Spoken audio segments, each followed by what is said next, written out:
있던 날이었어요. 저는 그날따라 유난히 새벽 일찍 눈이 떠져 동이 트기도 전부터 차가운 부엌 바닥을 딛고 서 있었죠. 밥솥에서는 구수한 김이 피어오르고 멸치와 다시마를 듬뿍 넣은 된장찌개가 뚝배기 안에서 보글보글 끓고 있었습니다. 기태가 어릴 적부터 가장 좋아하던 그저 평범한 아침 식사였어요. 사업이 망하고 집으로 돌아온 아들 녀석의 얼굴이 해쓱해서 뭐라도 따뜻하게 끓여 먹이고 싶은 어미의 마음이었죠. 하지만 제 그런 마음을 며느리인 서영이는 알 리가 없었어요. 아니, 알려고도 하지 않았죠. 제가 막 식탁에 반찬들을 올리고 있을 때 방문이 벌컥 열리더니 서영이가 부스스한 얼굴로 걸어 나왔습니다. 저와는 눈도 마주치지 않은 채 곧장 냉장고로 향하더군요. 찌개 냄새가 온 집안에 진동을 하는데도 마치 아무 냄새도 맡지 못했다는 듯이요. 어머님, 생수 또 떨어졌네요. 어제 사다 놓으시라고 말씀드렸던 것 같은데. 그것이 저에게 건넨 아침의 첫마디였습니다. 제 앞에 식탁에는 뜨거운 밥과 찌개, 정성껏 부친 계란말이와 3가지 나물이 놓여 있었는데도 말이죠. 저는 잠시 숨을 골랐어요. 여기서 화를 내면 지는 거라고 지난 석 달간 수백 번도 더 되뇌었던 말을 속으로 삼켰습니다. 냉장고 옆에 박스로 사다 뒀다. 꺼내 마시면 돼. 제 말에 서영은 그제야 냉장고 옆에 놓인 생수 박스를 발견하고는 못마땅하다는 표정으로 혀를 한 번 쯤 하고 찼어요. 아니, 사다만 놓으시면 어떡해요. 냉장고에 넣어두셔야 저희가 시원하게 마시죠. 이런 건 센스 아니에요, 센스. 그러면서 생수병 하나를 꺼내 들고는 제가 차려놓은 아침 식사는 거들떠보지도 않고 커피포트에 물을 올리기 시작합니다. 찬장에서 가장 비싼 제 찻잔 세트의 찻잔 하나를 꺼내 인스턴트 커피 가루를 털어 넣는 모습을 보니 속에서 천불이 나는 것 같았죠.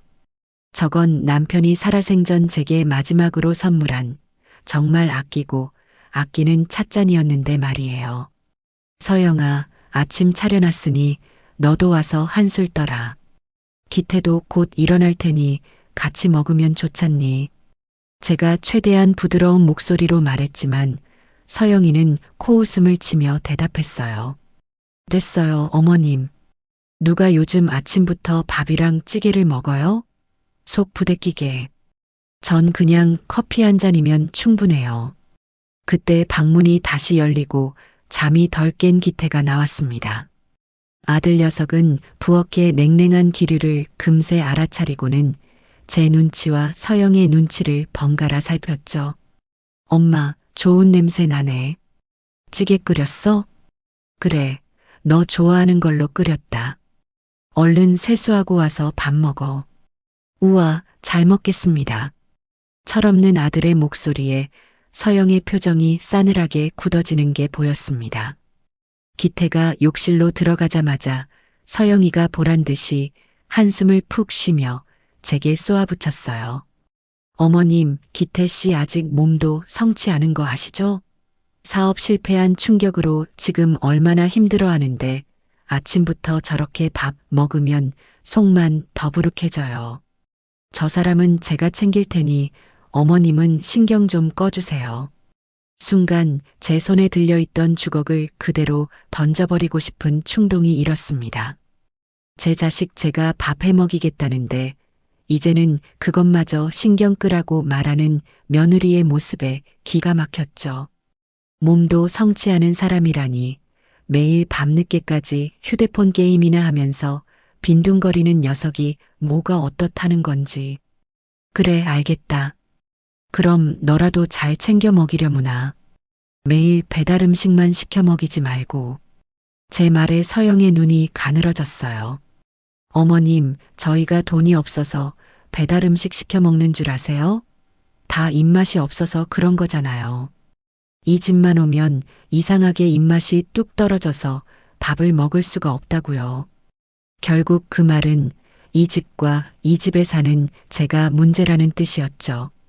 저는 더 이상 아무 말도 하지 않았습니다. 그저 묵묵히 밥을 퍼서 기태의 자리에 놓아주었어요. 이런 날 선 대화는 이제 지긋지긋했으니까요. 서영이는 보란 듯이 커피가 담긴 찻잔을 들고 소파에 가서 자리를 잡았습니다. 곧이어 욕실에서 나온 기태가 식탁에 앉으며 제게 물었어요. 엄마, 서영이는? 같이 먹지. 속이 안 좋단다. 그냥 두어라. 제 대답에 기태는 더 묻지 않고 꾸역꾸역 밥을 입에 밀어넣기 시작했습니다. 하지만 그 밥이 과연 목구멍으로 제대로 넘어갔을까요? 소파에 앉아 자신을 감시하듯 노려보는 아내와 그런 아내 때문에 체할까봐 노심초사하는 어미 사이에서 아들은 그저 죄인처럼 고개를 숙이고 있었습니다. 그 모습을 바라보는 제 가슴은 까맣게 타들어가는 것만 같았죠. 저게 과연 내가 평생을 바쳐 키운 아들의 모습이 맞는가? 어쩌다 내 아들이 저렇게까지 길을 못 펴고 사는 신세가 되었을까? 모든 원망의 화살은 결국 제 자신에게로 돌아오더군요. 저녁이 되자 그 불편한 기류는 극에 달했습니다.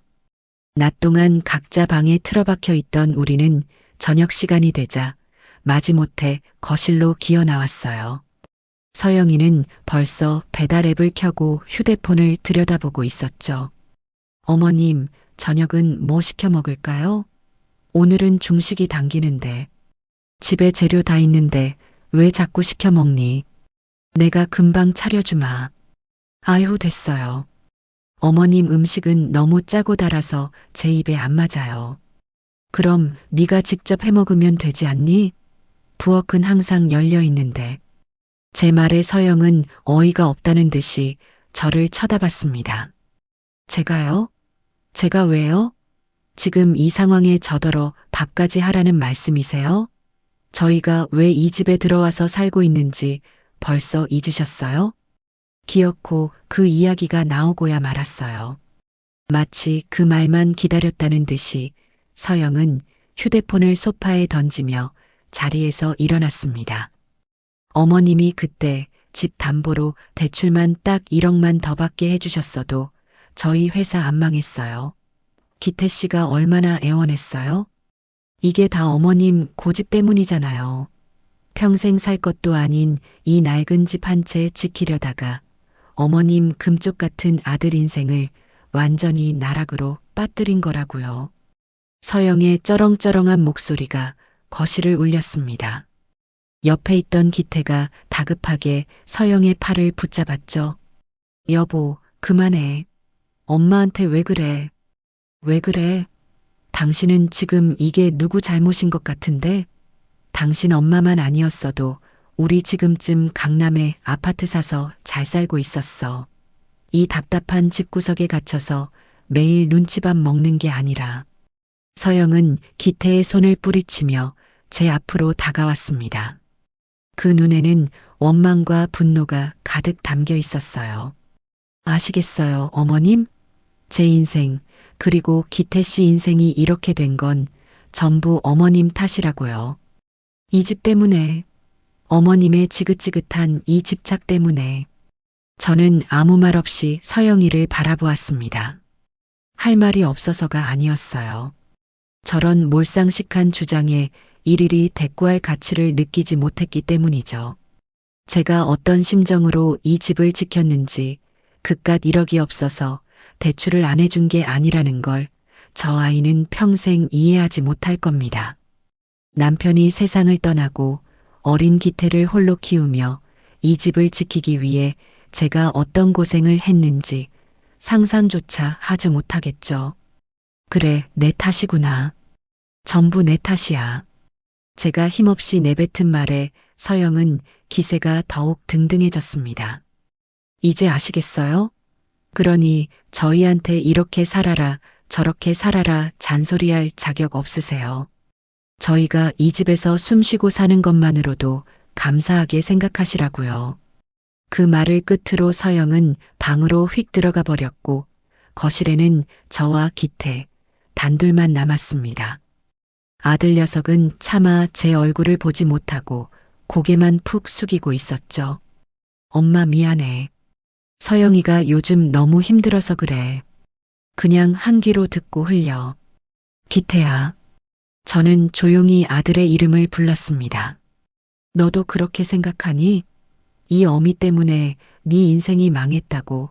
너도 그렇게 생각해? 기태는 한참 동안 아무 말이 없었어요. 그 침묵의 시간이 제 심장을 칼로 베어내는 것만 같았습니다. 한참 만에 기태는 모기만 한 목소리로 겨우 입을 열었죠. 꼭 그런 건 아니지만 그때 엄마가 조금만 더 우리를 믿어줬으면 어땠을까 하는 생각은 들어. 그 순간 제 마음속에 무언가가 무너져 내렸습니다. 평생을 바쳐 지켜온 아들이라는 성이 와르르 허물어지는 소리가 들리는 듯 했어요. 그래, 며느리야 남이니까 그럴 수 있다고 치자. 하지만 내 아들, 내 배 아파 낳은 자식마저 저렇게 생각하고 있었다니. 저는 더 이상 기태의 얼굴을 마주볼 자신이 없었습니다. 그저 말없이 자리에서 일어나 제 방으로 들어왔어요. 문을 닫고 침대에 걸터 앉자 참아왔던 눈물이 본물처럼 터져나왔죠. 내 인생은 과연 무엇이었을까? 무엇을 위해 이토록 아등바등 살아왔던 걸까? 모든 것이 허무하고 또 허무하게만 느껴지는 밤이었습니다. 그날 이후로 며칠 동안 집안은 얼음장처럼 차가웠습니다. 서로가 없는 사람인 것처럼 행동했죠. 그러던 어느 날 저녁 온 가족이 거실에 모여 텔레비전을 보고 있을 때였어요.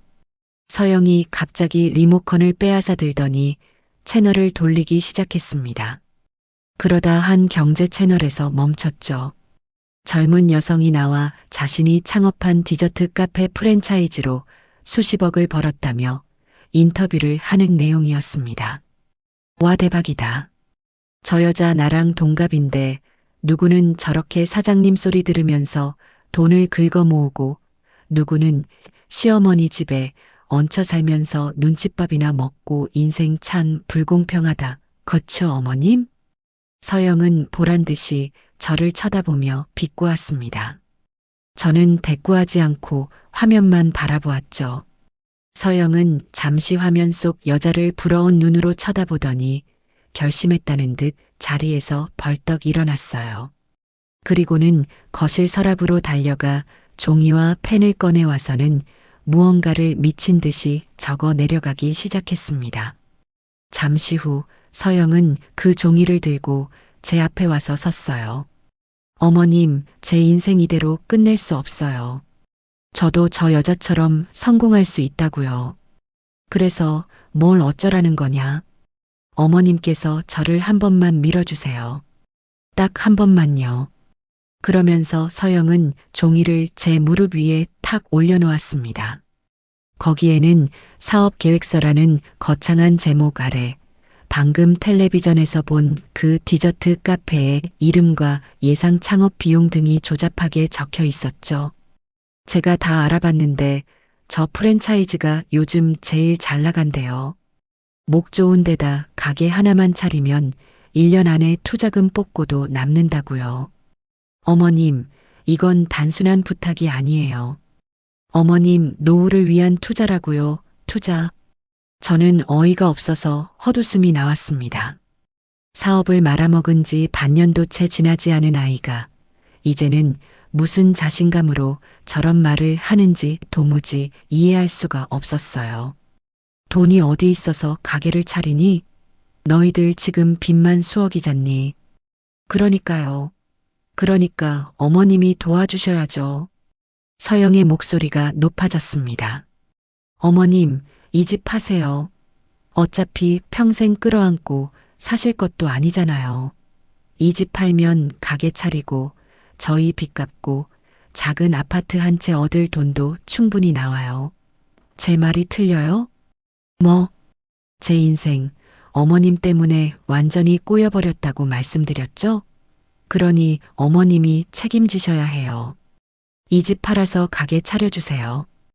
그게 제 평생의 마지막 소원이에요. 서영의 눈은 광기로 번들거리고 있었습니다. 옆에 있던 기태가 기어들어가는 목소리로 거들었어요. 엄마, 서영이 말이 맞아. 이게 우리 가족이 다시 일어설 수 있는 마지막 기회일지도 몰라. 엄마가 우리 좀 도와줘. 저는 두 사람의 얼굴을 번갈아 쳐다보았습니다.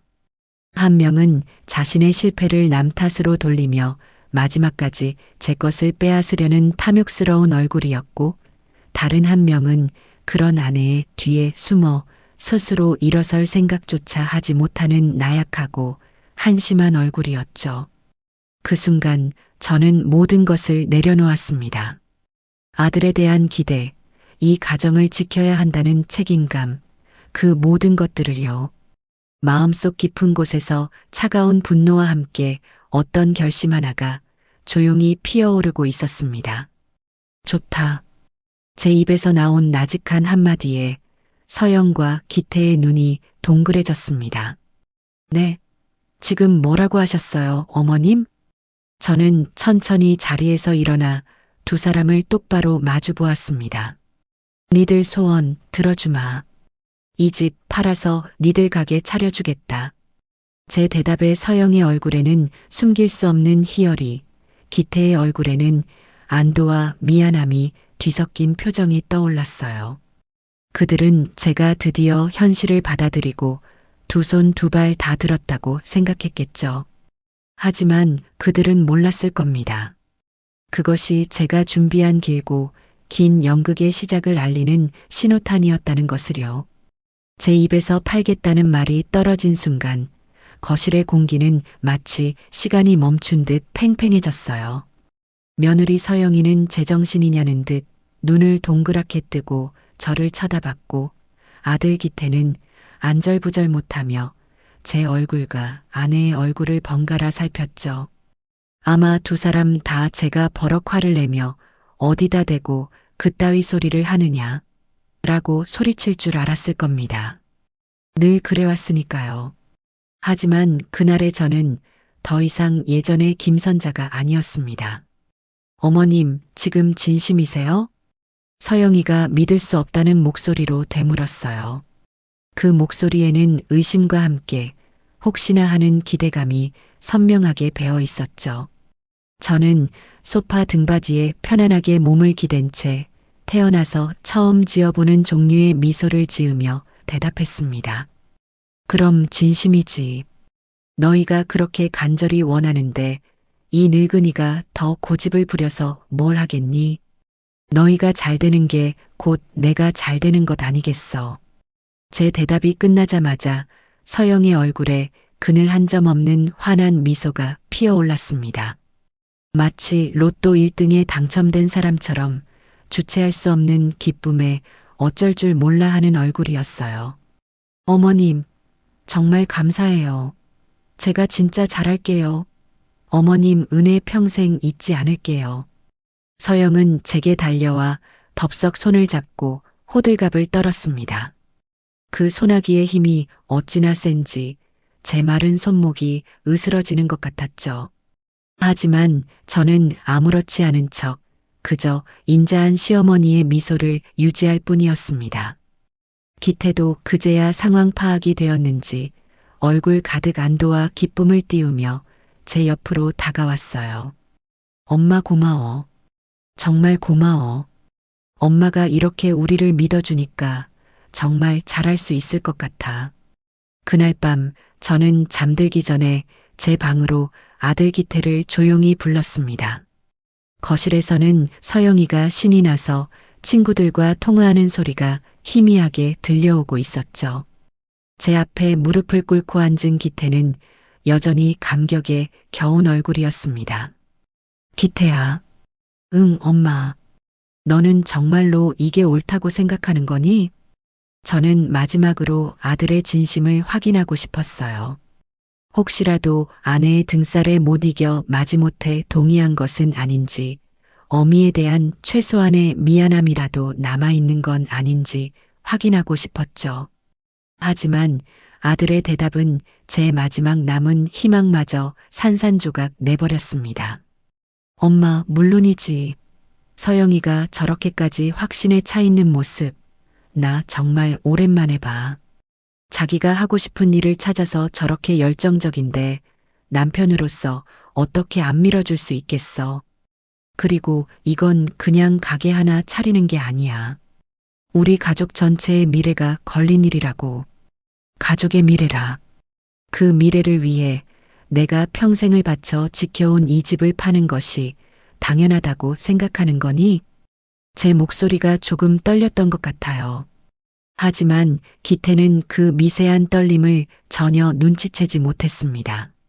엄마, 집은 나중에 더 좋은 걸로 사면 되잖아. 우리가 성공해서 엄마 호강시켜주면 되지. 엄마도 언제까지 이 낡고 추운 주택에서 살 거야. 나중에 우리 성공하면 으리으리한 타워 팰리스 같은 데 모시고 살게. 내가 약속할게. 그러면서 기태는 제 손을 꼭 잡았습니다. 그 손은 따뜻했지만 제 마음은 시베리아 벌판보다 더 춥게 얼어붙고 있었죠. 아, 이제 정말로 끝이구나. 이 아이는 더 이상 내가 알던 아들이 아니구나. 제 것을 희생해서라도 아내의 허영심을 채워주려는 철저히 아내에게 길들여진 남자가 되어버렸구나. 저는 힘없이 웃으며 고개를 끄덕였습니다. 그래, 알겠다. 네가 그렇게까지 생각한다니 이 어미가 더 이상 무슨 말을 하겠니? 니들 뜻대로 하려무나. 제 허락에 기태는 감격에 겨워 눈물까지 글썽였습니다. 고마워, 엄마. 정말 고마워. 엄마는 세상에서 가장 위대한 엄마야. 아들은 제 품에 안겨 한참을 어린애처럼 굴다가 방을 나갔습니다. 저는 닫힌 방문을 한참 동안이나 멍하니 바라보았죠. 위대한 엄마라니 참으로 기가 막힌 말이었습니다. 자식의 미래를 위해 평생의 보금자리를 내놓는 어미의 심정은 조금도 헤아리지 못한 채 오직 자신들의 욕심을 채워준다는 사실에만 감격하는 아들의 모습에서 저는 완벽한 절망을 보았어요. 그리고 그 절망의 끝에서 제 결심은 더욱더 차갑고 단단하게 굳어졌습니다. 그래, 니들이 원하는 대로 해주마. 대신 그 대가는 혹독하게 치르게 될 것이다. 다음 날부터 서영의 태도는 완전히 달라졌습니다. 저를 더 이상 구박대기 시어머니가 아닌 자신의 꿈을 실현해줄 투자자 혹은 물주로 대하기 시작했죠. 아침에 일어나면 먼저 제게 와서 인사를 하고 제가 좋아하는 과일을 깎아다 바치기도 했습니다. 물론 그 행동 하나하나에 진심이 담겨 있지 않다는 것쯤은 쉽게 알 수 있었어요. 그녀의 눈은 항상 그래서 집은 언제 팔 거예요? 라고 묻고 있었으니까요. 어머님, 제가 어제 인터넷으로 좀 알아봤는데요. 요즘 부동산 경기가 안 좋아서 집 내놔도 잘 안 팔린대요. 하루라도 빨리 내놓는 게 좋지 않을까요? 아, 글쎄. 어머님께서 알아서 하시겠죠. 우리가 안달한다고 될 일도 아닌데 뭘. 어머님, 지금 이게 안달할 일이 아니에요? 하루하루 이자만 늘어가고 있는데 어머님이 뭘 아세요? 부동산은 타이밍이라고요. 타이밍. 제가 조금이라도 미적지근한 반응을 보이면 서영은 금세 본색을 드러내며 저를 닥달했습니다. 마치 제가 약속을 어기고 도망이라도 갈까봐 전전긍긍하는 모습이었죠. 저는 그런 며느리를 보며 속으로 생각했어요. 그래, 마음껏 설쳐보거라. 지금의 그 기쁨이 훗날 얼마나 큰 절망으로 바뀔지 너는 상상도 못하겠지. 며느리는 하루 종일 컴퓨터 앞에 앉아 프랜차이즈 카페에 대한 정보를 수집하는 척했습니다. 하지만 제가 뒤에서 몰래 지켜보면 그녀가 보고 있는 것은 사업 관련 정보가 아니었어요. 명품 가방 신상품이 진열된 쇼핑몰 사이트, 최신형 수입차 정보가 가득한 자동차 커뮤니티, 강남의 고급 레스토랑을 소개하는 블로그 같은 것들이었죠. 그녀는 벌써부터 성공한 젊은 CEO의 삶을 살고 있었습니다. 김칫국도 그런 김칫국이 없었죠. 기태 씨, 나 이 차 어때? 우리 가게 오픈하면 사장인데 너무 작은 차 타고 다니면 없어 보이잖아. 이 정도는 타줘야지. 자기야, 이 가방 너무 예쁘지 않아? 이번에 새로 나온 건데 내가 우리 가게 VIP 고객들한테 선물로 하나씩 돌리면 이미지 관리에도 좋고 입소문도 나고 일석이조 아닐까? 서영은 기태를 옆에 앉혀놓고 자신이 누릴 사치에 대한 계획을 늘어놓기 바빴습니다. 기태는 그런 아내를 말리기는커녕 우리 자기는 안목도 높다며 맞장구를 쳐주고 있었죠. 그 모습을 보고 있자니 헛웃음만 나왔습니다. 아직 팔리지도 않은 집을 담보로 있지도 않은 돈을 가지고 저렇게 흥청망청 쓸 계획부터 세우고 있다니. 저는 그날 오후 조용히 외출 준비를 했습니다. 어디 가시게요, 어머님? 부동산 가시는 거예요? 서영이 눈을 빛내며 물었어요.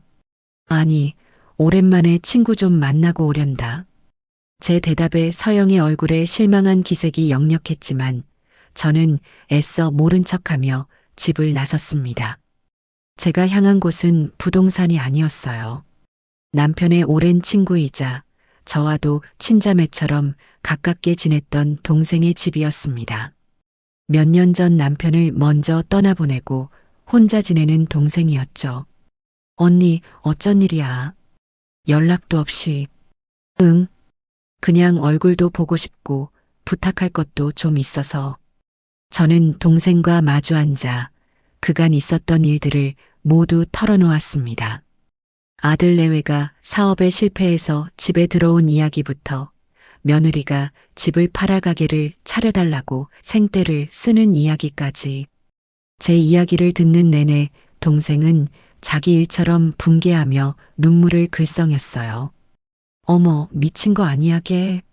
지들이 잘못해서 망해놓고 왜 그걸 다 언니 탓으로 돌린대? 기태는 또 뭐라고 있었고 그걸 가만히 보고만 있었다는 거야? 오죽하면 내가 말을 하겠니? 이제 내 아들도 내 편이 아니더라. 그래서 언니 정말 집 팔아주게. 동생의 물음에 저는 조용히 고개를 끄덕였습니다. 응, 팔아줄 거야. 아주 깨끗하게 팔아서 소원대로 가게 차려줄 거야. 언니, 제정신이야? 그러다 그 돈까지 다 날리면 어떡하려고 그래. 절대 안 돼. 동생은 길길이 날뛰며 저를 말렸습니다. 저는 그런 동생의 손을 따뜻하게 잡아주며 말했죠. 걱정 마. 나도 다 생각이 있어. 그래서 너한테 부탁할 게 있는 거고. 부탁이라니 무슨 부탁? 너 조카딸이 변호사라고 하지 않았니? 아주 똑 부러지고 일 잘한다고 했던 것 같은데. 아, 우리 수연이? 응, 맞아. 지금 국내에서 제일 잘 나가는 로펌에 있어. 근데 수연이는 왜? 저는 동생에게만 제 진짜 계획을 털어놓았습니다. 집을 팔아 가게를 차려주되 그 가게의 실소유주는 제가 되는 것. 며느리는 그저 월급 받는 직원으로 만들어 다시는 제 돈에 손대지 못하게 만들겠다는 제 계획을요. 제 이야기를 다 들은 동생은 한참 동안 아무 말이 없다가 이내 무릎을 탁 치며 외쳤습니다. 대박.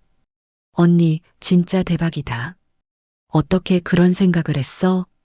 이대로 그 애들한테 내 평생을 바친 집을 넘겨줄 순 없잖니. 내 마지막 자존심이야. 그래서 말인데 네 조카 좀 만나게 해줄 수 있겠니? 법적으로 아무 문제 없이 완벽하게 처리하고 싶어서. 당연하지. 내가 지금 당장 전화할게. 우리 수연이가 이런 일 전문가야.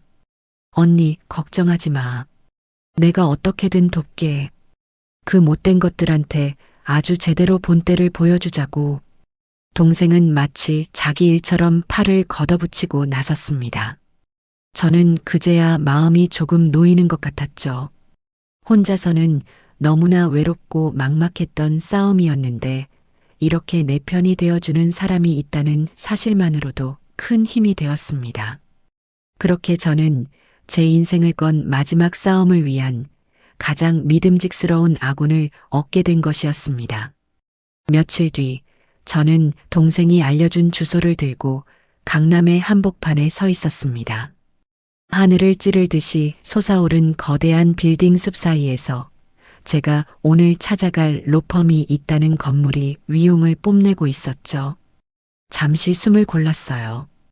평생 이런 곳은 처음 와보는 터라 괜히 주눅이 들고 심장이 두근거렸습니다. 하지만 저는 이내 마음을 다잡았어요. 오늘 이 문을 열고 들어가는 걸음이 내 인생의 후반전을 여는 첫걸음이 될 것이라고. 더 이상 도망치거나 망설이지 않겠다고 다짐하며 저는 빌딩의 회전문을 통과했습니다. 최수연 변호사의 사무실은 빌딩의 최상층에 위치해 있었습니다.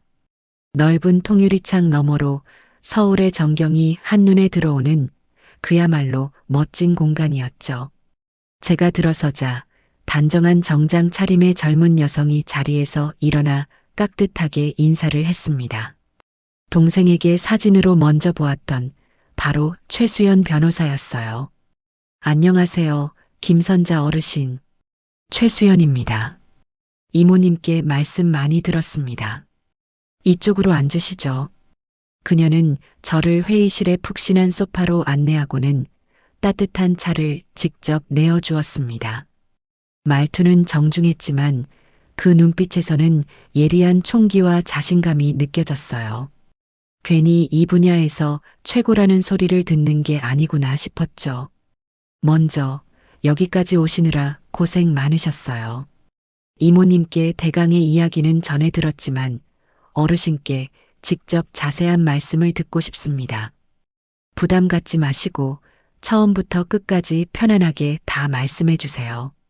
최 변호사는 제 맞은편에 앉아 부드럽게 말했지만 그녀의 손에 들린 펜과 노트는 이미 모든 것을 기록할 준비를 마친 상태였습니다. 저는 마른 입술을 축이고 지난 몇 년간, 아니 평생에 걸쳐 제 가슴 속에 쌓아왔던 이야기들을 하나씩 풀어놓기 시작했습니다. 남편과 사별하고 홀로 아들을 키우며 겪었던 고생, 아들이 결혼한 후 며느리에게 무시당하며 살았던 세월, 그리고 아들의 사업 실패와 합가, 마침내 집을 팔라는 요구를 받기까지의 모든 과정을요.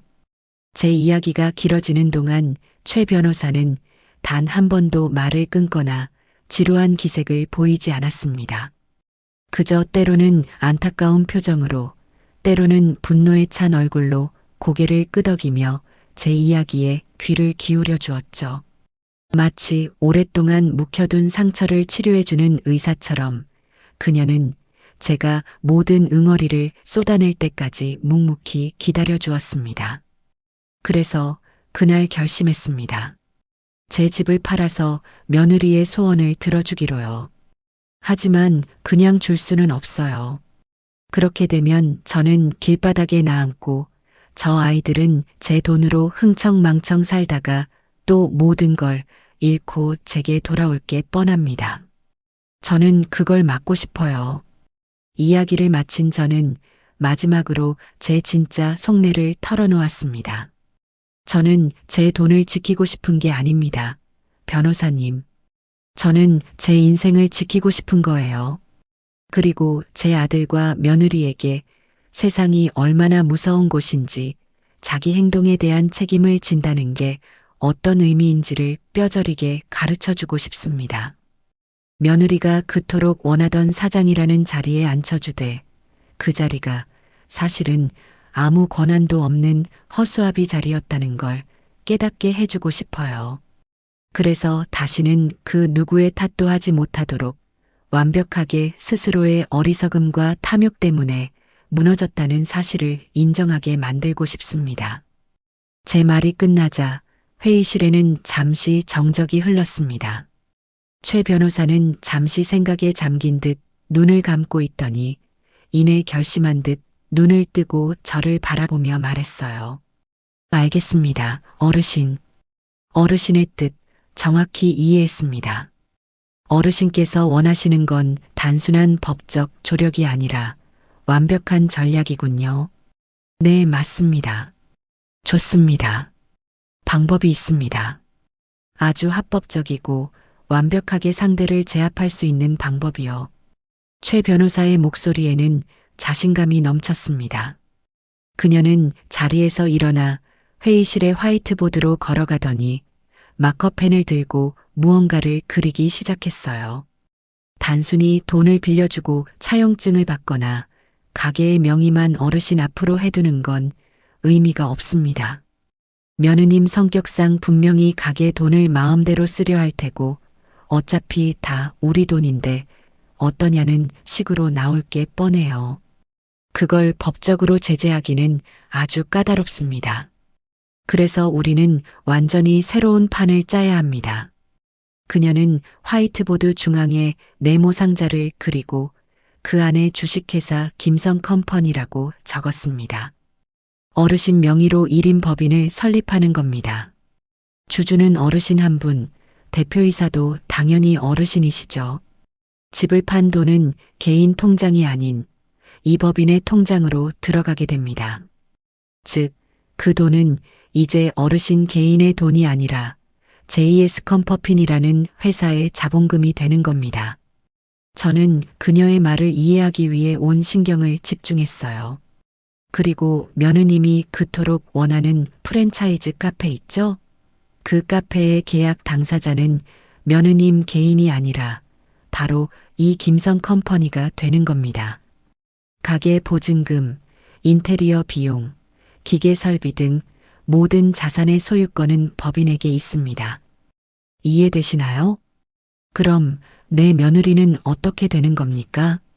며느님은 이 회사가 고용한 직원이 되는 겁니다.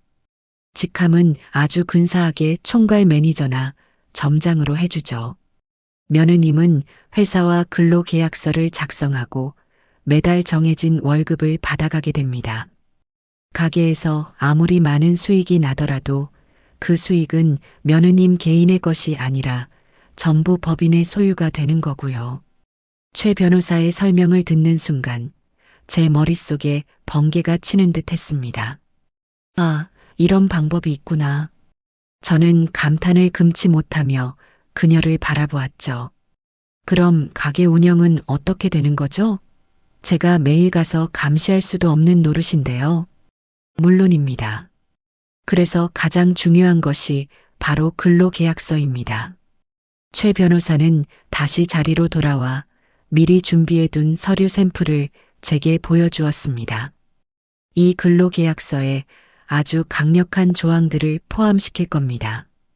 예를 들면 회사의 자금을 무단으로 유용하거나 횡령했을 시 그 즉시 계약은 파기되며 횡령액의 10배에 해당하는 금액을 회사에 배상해야 한다. 대표이사의 승인 없이 회사 자산을 담보로 대출을 받거나 개인적인 용도로 사용할 수 없다. 매월 말 모든 매출 및 지출 내역을 증빙 자료와 함께 대표이사에게 보고해야 할 의무를 가진다. 와 같은 조항들이죠.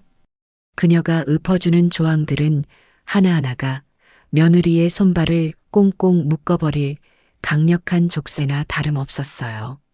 며느님은 사장이 되었다는 기쁨에 취해 이런 서류는 제대로 읽어보지도 않고 사인할 가능성이 매우 높습니다. 형식적인 절차라고 말해주면 더 좋겠죠. 일단 사인을 하는 순간 며느님은 법적으로 완벽하게 월급 받는 직원의 신분이 되는 겁니다. 만약 계약을 위반하고 가게 돈에 손을 댄다면 우리는 이 계약서를 근거로 며느님을 압박할 수도 있고 최악의 경우 형사고소까지 진행해서 완벽하게 책임을 물을 수 있습니다. 저는 최 변호사의 설명을 들으며 온몸에 소름이 돋는 것을 느꼈어요. 이것은 단순한 복수가 아니었습니다. 법이라는 이름 아래 상대방이 스스로 파멸의 길로 걸어 들어가도록 정교하게 설계된 완벽한 함정이었죠. 그렇게만 된다면 더 바랄 게 없겠습니다. 걱정 마세요, 어르신.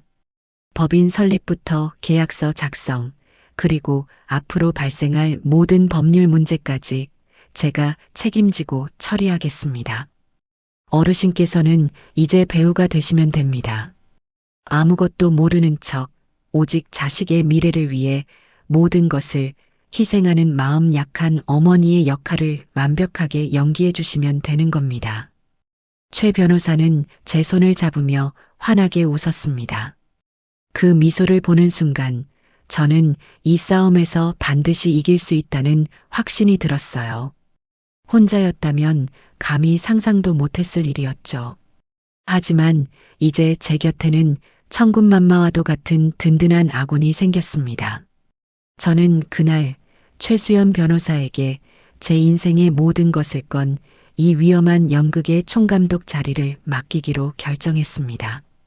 그렇게 어둡고 긴 터널 같았던 제 인생에 드디어 한 줄기 희미한 빛이 보이기 시작한 것이었습니다.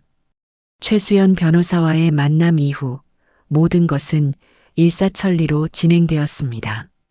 저는 최 변호사가 안내해주는 대로 법인 설립에 필요한 서류들을 준비했고 주식회사 김성컴퍼니라는 이름의 제 회사가 세상에 태어났죠. 물론 이 모든 과정은 아들 내외에게는 철저한 비밀이었습니다. 그들은 제가 매일같이 외출하는 것을 보며 집을 팔기 위해 부동산을 들락거리는 줄로만 알고 있었어요. 어머님, 오늘 가신 부동산에서는 뭐라고 하던가요? 집 보러 온다는 사람은 없대요? 서영은 저녁 식탁에서 하루도 빠짐없이 저를 추궁했습니다. 저는 그때마다 최 변호사가 알려준 대로 능청스럽게 연기를 했죠. 글쎄다. 요즘 워낙 경기가 안 좋아서 그런지 집값이 생각보다 많이 안 나온다고 하더구나. 조금 더 기다려봐야 할 것 같다. 제 대답에 서영의 얼굴은 금세 실망감으로 어두워졌습니다.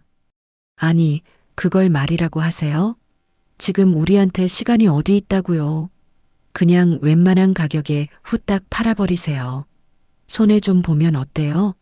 가게 차려서 금방 메꾸면 되는데. 자신이 살던 집도 아니면서 마치 제 물건을 마음대로 처분하듯 말하는 며느리의 모습에 화가 치밀어 올랐지만 저는 꾹 참았습니다. 지금은 때가 아니었으니까요. 드디어 집을 내놓은 지 한 달 만에 제 평생의 보금자리를 사겠다는 사람이 나타났습니다. 약속한 날 저는 부동산 사무실에 앉아 매매 계약서에 도장을 찍었어요. 수십 년간의 희로애락이 담긴 집이 종이 한 장과 맞바꿔지는 허무한 순간이었죠. 도장을 찍고 돌아서는데 저도 모르게 눈물이 핑 돌았습니다. 남편과 함께 이 집의 문턱을 넘던 젊은 날의 제 모습, 아들 기태가 처음으로 엄마라고 부르며 아장아장 걷던 거실의 풍경이 눈앞을 스쳐 지나갔어요. 이 모든 것을 내 손으로 정리하는구나. 가슴 한쪽이 시리게 아려왔습니다. 하지만 그 슬픔도 잠시였어요. 계약이 성사되었다는 소식을 전해 들은 서영의 반응은 제 감상 따위는 안중에도 없다는 듯 했으니까요. 정말요, 어머님? 드디어 팔렸어요?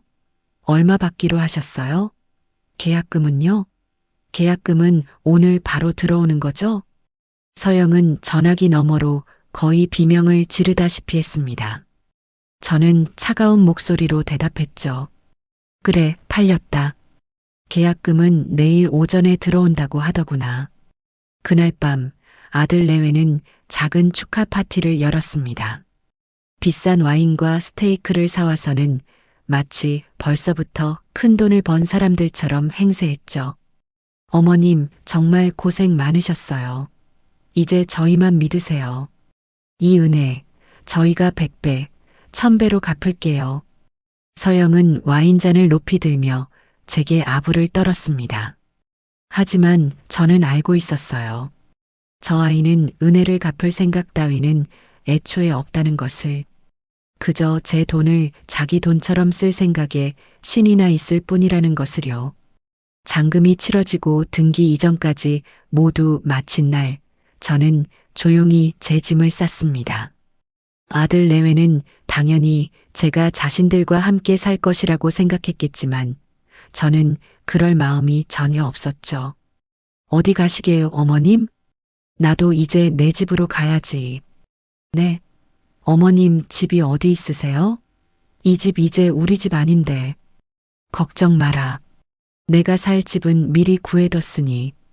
저는 동네 근처에 작고 깨끗한 오피스텔을 미리 월세로 계약해둔 상태였습니다. 제 말에 아들 내외는 당황한 기색이 역력했어요. 아마 저를 자신들의 집에 더부살이하는 늙은이로 만들 계획이었을 텐데 그 계획이 틀어졌으니 당황할 만도 했죠. 아니, 어머님, 왜 저희랑 상의도 없이 그런 결정을 하세요? 저희랑 같이 살아야죠. 됐다. 나도 이제 좀 편하게 살고 싶구나. 니들 눈치 안 보고 내가 먹고 싶은 거 먹고 자고 싶을 때 자면서. 제 단호한 태도에 서영과 기태는 더 이상 아무 말도 하지 못했습니다. 저는 그렇게 수십 년간 정들었던 집을 뒤로하고 제 이름으로 된 작은 공간으로 이사를 했습니다. 혼자가 된 집은 넓고 조용했지만 이상하게도 마음만은 그 어느 때보다 평온하고 자유로웠어요. 며칠 뒤 저는 아들 내외를 새로 이사한 제 집으로 불렀습니다. 그리고 법인 통장에 찍힌 거액의 잔고를 보여주었죠. 이제 약속대로 니들 가게를 차릴 준비를 하자꾸나. 통장에 찍힌 액수를 확인한 서영의 입이 떡 벌어졌습니다. 그녀는 마치 자신의 돈인 양통장을 끌어안고 어쩔 줄 몰라 했죠. 그날부터 서영은 본격적으로 사장 놀이에 돌입했습니다. 프랜차이즈 본사에 연락해 가맹 절차를 밟기 시작했고 가게를 낼 자리를 알아보러 다닌다며 매일같이 비싼 옷을 차려입고 밖으로 나돌았어요. 드디어 프랜차이즈 본사와 정식으로 계약을 하는 날이 되었습니다. 저는 최수연 변호사와 함께 약속 장소인 본사 사무실로 향했어요. 서영과 기태는 이미 도착해서 삐까뻔쩍한 본사 인테리어에 완전히 압도당한 모습이었죠. 어머님 오셨어요? 와, 여기 진짜 좋죠? 우리가 이런 데랑 계약을 하는 거예요. 이제. 서영은 흥분을 감추지 못하고 제게 속삭였습니다. 저는 그런 서영이를 보며 그저 희미하게 웃어 보일 뿐이었죠. 잠시 후 담당자가 두꺼운 계약서 뭉치를 들고 회의실로 들어왔습니다. 안녕하십니까, 예비점주님. 저는 가맹 계약을 담당하고 있는 박 팀장입니다. 박 팀장이라는 자는 아주 능숙하고 세련된 태도로 계약 조건에 대해 설명하기 시작했습니다. 하지만 서영은 그의 설명은 귀에 들어오지도 않는다는 듯 오직 점주님이라는 그 한마디에 완전히 매료된 얼굴이었어요. 자, 그럼 계약을 진행하겠습니다. 사업자 등록증 확인했고요. 법인명 주식회사 김선컴퍼니 대표이사 김선자님 맞으시죠? 박 팀장의 말에 서영의 표정이 순간 멈칫했습니다. 네, 법인이요? 대표이사가 어머님이세요? 아, 그건 말이다. 제가 나서서 설명했어요. 최 변호사가 미리 알려준 시나리오대로였죠. 내가 나이가 있어서 세금 문제나 이런저런 복잡한 것들을 처리하기가 힘들 것 같아서 말이다. 그래서 전문가한테 물어봤더니 이렇게 법인을 만들어서 진행하는 게 여러모로 깔끔하고 절제도 된다고 하더구나. 어차피 다 우리 가게인데 이름이 누구 이름으로 되어 있는지가 뭐가 중요하겠니? 안 그러니? 제 그럴듯한 설명에 서영은 잠시 고개를 갸웃거리더니 이내 수긍하는 눈치였습니다. 그녀에게 중요한 것은 가게의 실질적인 소유권이 누구에게 있느냐가 아니었어요.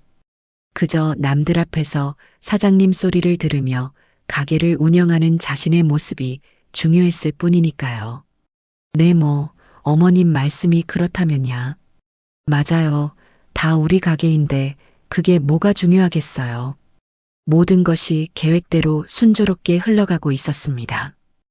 박 팀장이 내민 가맹 계약서의 계약자란에 저는 또박또박 주식회사 김선컴퍼니 대표이사 김선자라고 쓰고 법인 인감을 찍었습니다. 그 모습을 지켜보는 서영의 얼굴에는 어떤 의심도 찾아볼 수 없었죠. 모든 계약이 끝나고 마지막으로 한 가지 서류만이 남아 있었습니다. 바로 최 변호사가 심혈을 기울여 작성한 서영의 총괄 매니저 근로 계약서였어요. 자, 서영 씨. 최 변호사가 부드러운 미소와 함께 서영이 앞에 계약서를 내밀었습니다. 이건 본사 방침상 실제 매장 운영을 책임지실 분께서 작성해야 하는 운영관리 계약서입니다. 대부분 형식적인 내용들이니 부담 갖지 마시고 이쪽에 서명만 해주시면 됩니다. 서영은 이미 자신의 꿈이 이루어졌다는 생각에 완전히 들떠있는 상태였습니다. 그녀의 눈은 회의실 벽에 걸린 멋진 카페 인테리어 사진에 고정되어 있었죠.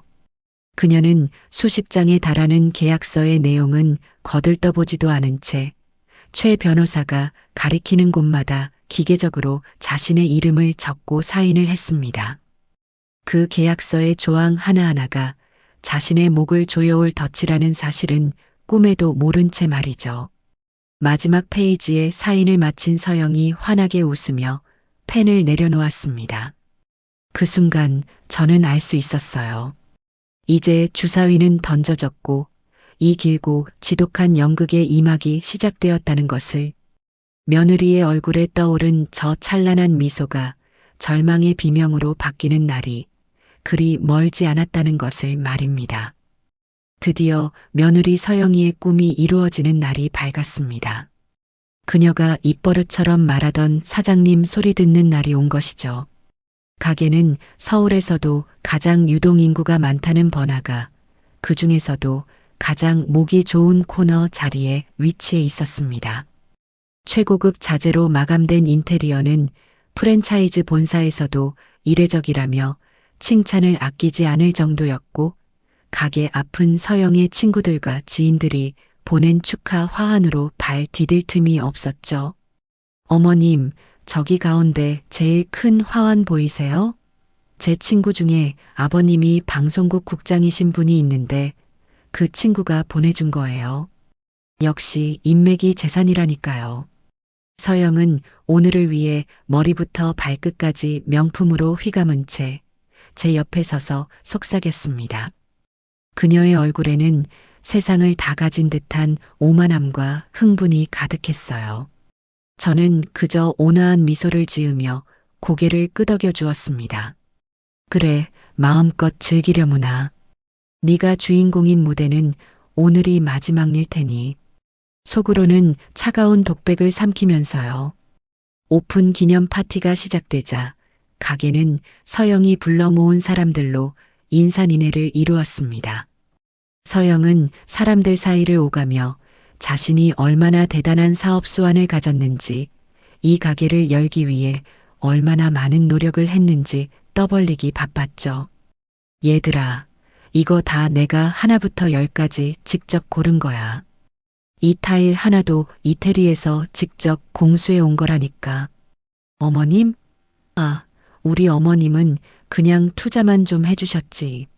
사업이라는 게 어디 돈만 있다고 되니? 다 내 감각이랑 능력이 있었기에 가능한 일이었지.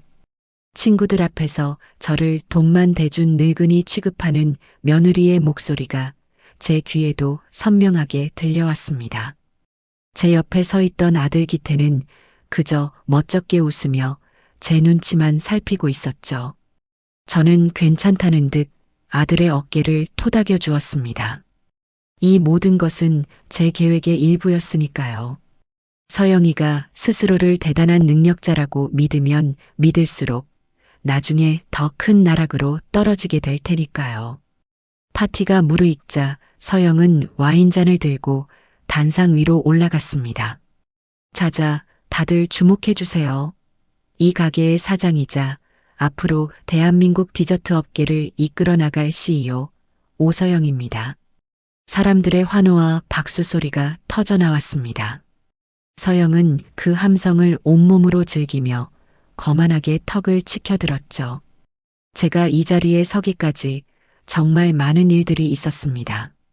하지만 저는 포기하지 않았습니다. 제 능력을 믿었고 제 곁을 지켜준 사랑하는 남편 기태 씨와 저의 가능성을 믿고 아낌없이 지원해 주신 우리 어머님 덕분에 마침내 오늘 옷꿈을 이루게 되었습니다. 다들 저 오서영의 성공 신화를 끝까지 지켜봐 주십시오. 뻔뻔하기 짝이 없는 연설이었지만 사람들은 열광했습니다. 저는 그 광경을 멀찍이서 지켜보며 조용히 생각했어요. 성공 신화가 아니라 파멸의 서곡이란다. 그렇게 화려했던 오픈 파티가 끝나고 본격적인 가게 운영이 시작되었습니다. 서영은 정말로 자신이 CEO라도 된 것처럼 행동했어요. 아침 일찍 가게에 나와서는 직원들을 혹독하게 다그쳤고 손님들 앞에서는 한없이 우아한 사장님인 척 연기를 했죠. 물론 가게의 재정 상태나 운영 실무에는 전혀 관심이 없었습니다. 그녀의 관심은 오직 하나, 법인카드였으니까요. 사건은 가게를 오픈하고 일주일째 되던 날 터졌습니다. 그날 오후 저는 최수연 변호사의 사무실에서 함께 서류를 검토하고 있었어요. 그때 제 휴대폰으로 카드사에서 알림 문자가 한 통 도착했습니다. 법인카드 승인 거절 죽임성 컴퍼니, 거절 사유한도 초과. 저는 문자를 최 변호사에게 보여주었습니다. 그녀는 제 계획대로 일이 진행되고 있다는 듯 만족스러운 미소를 지었죠. 잠시 후 아니나 다를까 서영에게서 전화가 걸려왔습니다. 전화기 너머로 들려오는 며느리의 목소리는 분노로 이성을 잃은 상태였어요. 어머님, 지금 이게 어떻게 된 거예요? 왜 카드 한도를 이따위로 설정해 놓으신 거예요? 제가 지금 백화점 VIP 라운지에서 친구들이랑 있는데 이게 무슨 망신이냐고요? 카드 한도라니? 무슨 말이냐? 나는 아무것도 건드린 게 없는데. 저는 능청스럽게 되물었습니다. 모르신다니요. 방금 제가 이 가방을 사려고 카드를 냈는데 한도 초과라고 거절당했잖아요. 카드사에 전화했더니 대표이사인 어머님 허락 없이는 한도 증액이 안 된다고 하고 당장 한도 최대로 풀어주세요. 지금 당장이요. 무슨 가방을 사길래 그러니? 가게에 필요한 물건이라도 산 거냐? 가게에 필요한 게 아니라 제가 쓸 거거든요. 사장이 명품 가방 하나 없이 어떻게 비즈니스를 해요? 다 가게 이미지를 위해서 그러는 거 아니에요. 기가 막힌 궤변이었죠. 저는 차가운 목소리로 말했습니다. 서영아, 그 카드는 네 개인 용도로 쓰라고 준 카드가 아니다. 가게 운영에 필요한 경비를 결제하라고 준 회사 카드야. 그리고 지금 네가 전화로 나한테 소리 지를 때가 아닌 것 같은데. 네가 지금 있어야 할 곳은 백화점이 아니라 가게 아니니? 뭐라고요? 지금 저를 가르치시는 거예요? 가르치는 게 아니라 사실을 말해주는 거다. 일단 가게로 돌아가거라. 그리고 내일 저녁 내 오피스텔로 와. 너랑 할 이야기가 있으니. 저는 제 말만 하고 전화를 끊어버렸습니다. 전화기 너머로 서영이 씩씩거리는 소리가 들리는 듯 했지만 더 이상 상대해주고 싶지 않았어요. 다음 날 저녁 약속한 시간에 서영이가 굳은 얼굴로 제 오피스텔을 찾아왔습니다. 기태도 함께였죠. 저는 두 사람을 식탁에 앉히고 미리 준비해둔 서류 뭉치를 꺼내놓았습니다. 이게 다 뭐예요, 어머님? 왼쪽은 지난 일주일간의 가게 매출 정산 내역이고 오른쪽은 지출 내역서다. 내가 보기 쉽게 정리해봤어. 서류에는 가게의 모든 돈의 흐름이 빠짐없이 기록되어 있었습니다. 최신 포스 시스템 덕분에 단돈 100원짜리 동전 하나까지도 그 행방을 추적할 수 있었죠. 보아하니 매출은 나쁘지 않구나. 이제 막 시작한 것 치고는 괜찮아. 그럼요. 제가 있는데 당연히 잘 돼야죠. 서영이 의기양양하게 대답했습니다. 저는 그녀의 말을 무시하고 지출 내역서의 한 부분을 손가락으로 가리켰어요. 그런데 이 부분은 좀 이해가 안 가는구나. 직원 회식 및 복리후생비 항목으로 하루에 100만 원이 넘게 지출되었네. 오픈 첫날이니 그럴 수 있다고 치자. 하지만 그 이후로도 매일같이 수십만 원씩 같은 항목으로 돈이 빠져나갔어. 직원들이 매일같이 회식을 하는 것도 아닐 텐데 이 돈은 다 어디에 쓴 거니? 제 추궁에 서영의 얼굴이 살짝 굳어졌습니다. 아, 그건 다 비즈니스 때문에 그런 거죠. 주변 상가 사람들이랑 친해져야 장사도 잘 되고 하니까 제가 밥도 사고 술도 사고 그런 거예요. 다 가게를 위해서 쓴 돈이라고요. 그래. 그럼 이 항목은 뭐니? 매장 비품 구매로 200만 원이 결제되었는데 내역을 보니 명품 브랜드의 커피잔 세트더구나.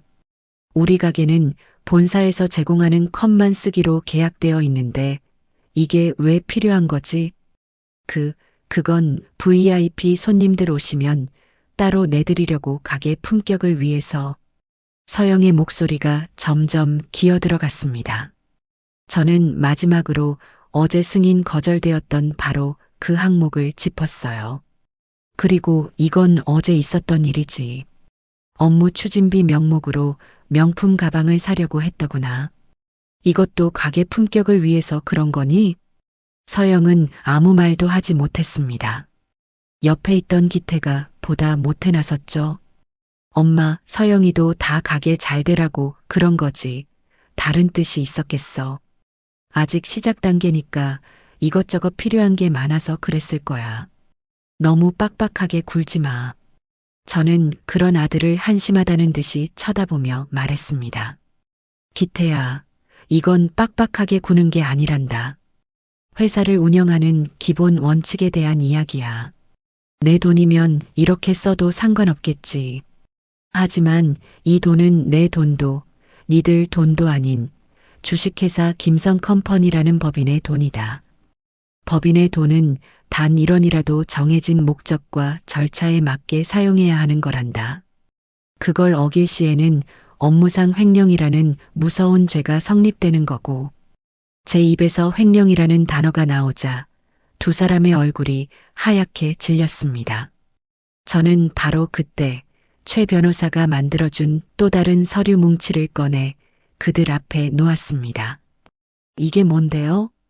총괄 매니저 오서영의 직무기술서 및 업무 규정이다. 너랑 나 사이에 오해가 있는 것 같아서 내가 친절하게 정리해봤어.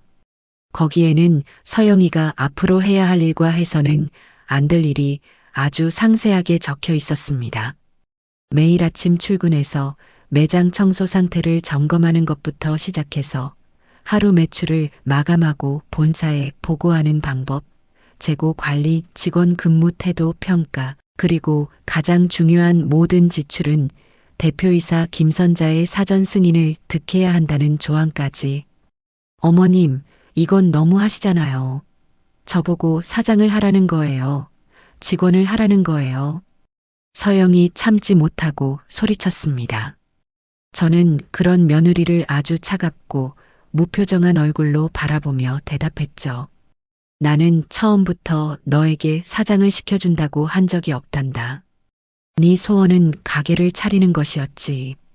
그래서 난 내 돈을 들여 가게를 차렸고 너를 그 가게의 책임자로 고용한 것뿐이야.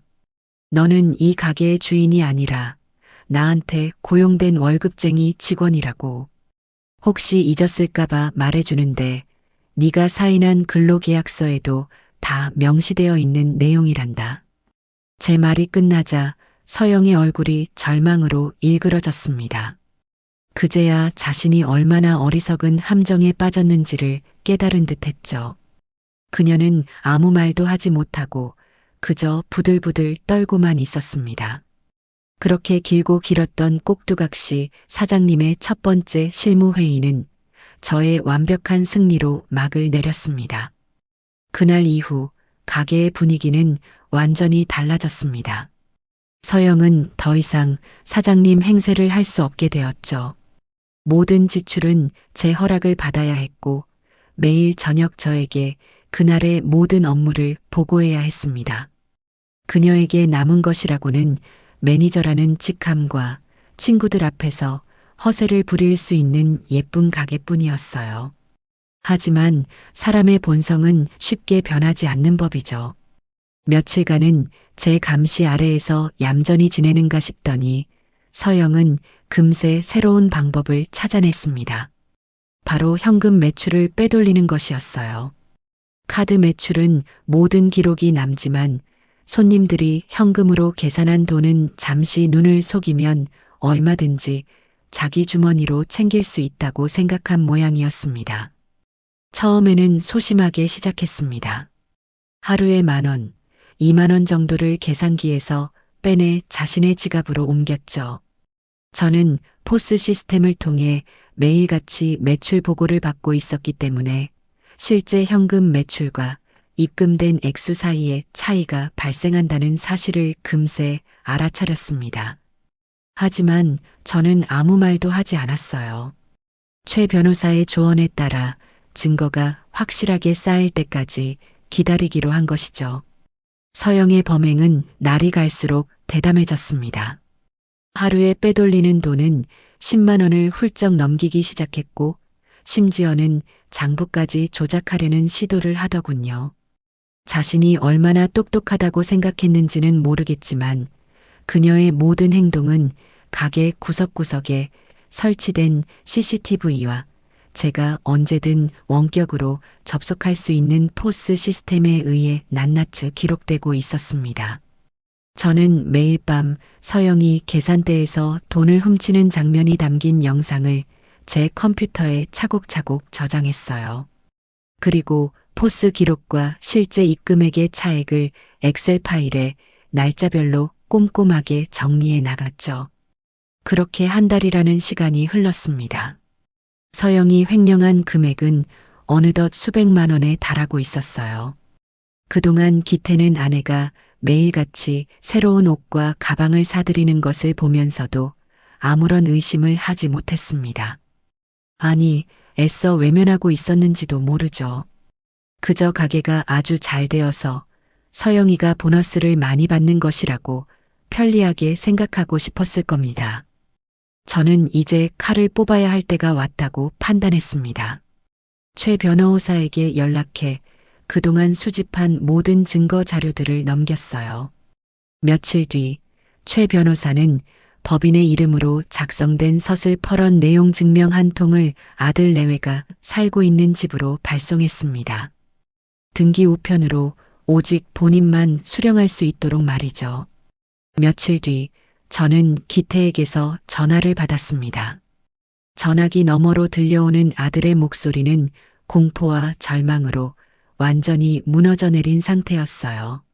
엄마, 이게 다 무슨 소리야?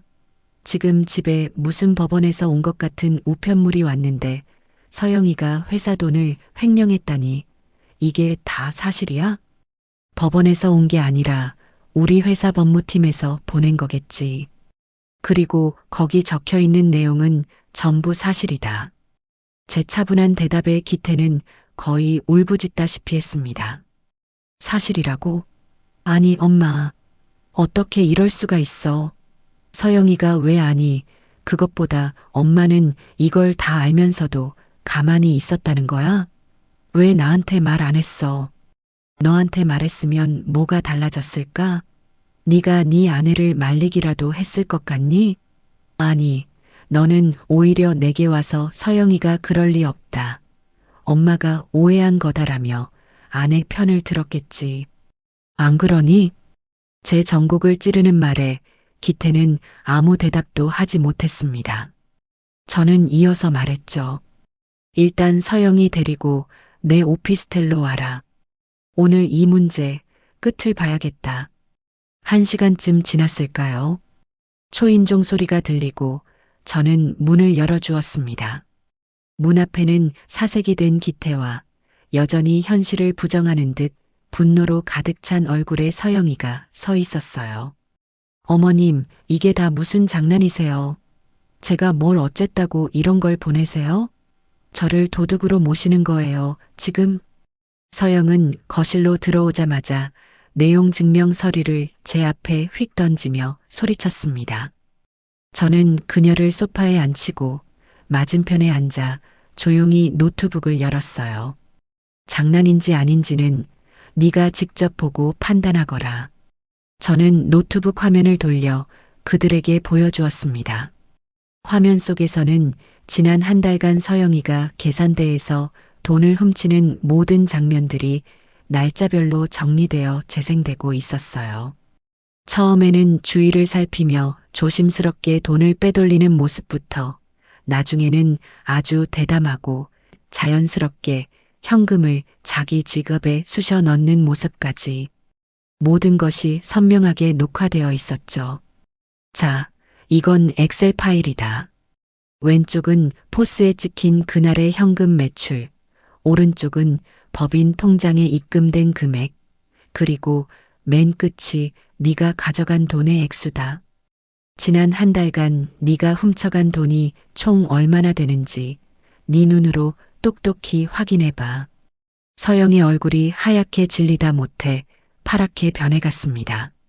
자신의 범행이 이토록 완벽하게 기록되고 있었다는 사실을 전혀 예상하지 못했던 거죠.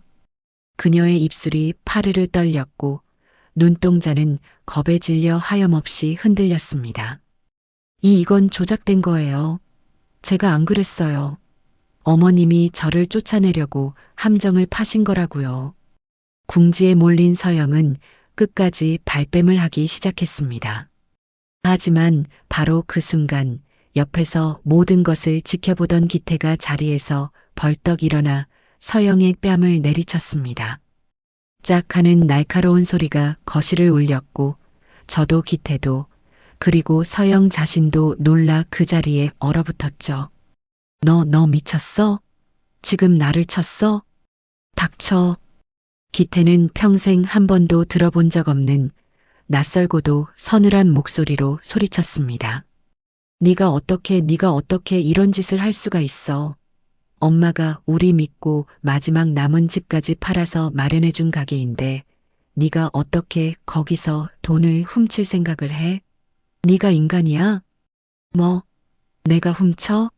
웃기지 마. 저 가게는 원래 우리 거야. 내 거라고. 내가 내 돈 좀 썼다는데 그게 그렇게 잘못된 거야? 우리 거라고?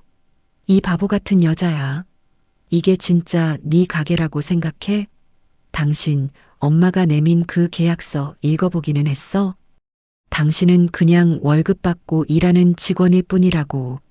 법적으로 우리한테는 저 가게에 대한 권리가 단 하나도 없어.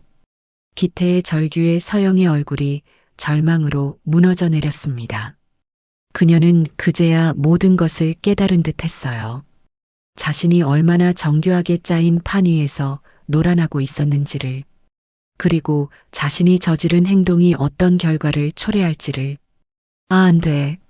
서영은 그 자리에 주저앉아 아이처럼 울기 시작했습니다. 하지만 이미 엎질러진 물이었죠. 저는 차가운 눈으로 그 모든 광경을 지켜볼 뿐이었습니다. 이것은 단지 시작에 불과했어요.